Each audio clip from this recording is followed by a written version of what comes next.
तातै पानी हाल्नुहोस् होला, छिटो पनि पाक्छ र मिठो पनि हुन्छ मासु। पानी चाहिँ मैले 1 कप हालेको छु। तपाईहरु ग्रेभी कतिको मन पर्छ त्यही हिसाबले कम्ती बेसी गर्न सक्नुहुन्छ। अब चाहिँ हामी ढक्नी लगाएर 2 सिटी हाई फ्लेममा अनि 5 मिनेट चाहिँ स्लो फ्लेममा पाक्न छोडिदिनु पर्छ। कलेजो पकाउनु पनि टेक्निक छ। 2 सिटी हाई फ्लेममा अनि 5 मिनेट स्लो फ्लेममा पाक्न छोडिदिनु पर्छ। त्यहाँदेखि जबसम्म प्रेसर कुकरको ग्यास रिलिज हुँदैन तबसम्म चाहिँ यसलाई त्यतिकै छोडिदिनु पर्छ। प्रेसर कुकरको ग्यास मजाले रिलिज भइसकेको छ। अब चाहिँ हामी चेक गर्नुपर्छ। हेर्नुस् त कलेजो कस्तो मजाले पर्फेक्टली कुक भएको छ।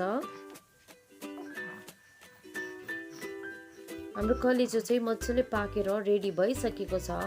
अब चाहिँ हामी यसलाई धनियाले गार्निसिङ गर्नुपर्छ। मैले चाहिँ यहाँ भोटे धनियाले गार्निसिङ गरेको छु। यदि तपाईहरुकोमा भोटे धनिया छैन भने तपाईहरु अर्को धनिया पनि युज गर्न सक्नुहुन्छ। हेर्नुस् त कस्तो मजाले ग्रेभी बनिएको छ। देख्दै मुखमा पानी आउने। तपाईहरुको पनि मुखमा पानी आइसकिसक्यो होला है। तपाईहरु पनि यस्तै कलेजो बनाएर इन्जोय गर्न सक्नुहुन्छ। तपाईहरुलाई यो कलेजोको रेसिपी कस्तो लाग्यो प्लिज कमेन्ट गर्नुस् होला। यदि राम्रो लाग्यो भने फ्रेन्ड्स अनि फ्यामिलीहरुसँग शेयर गरिदिनुस् होला।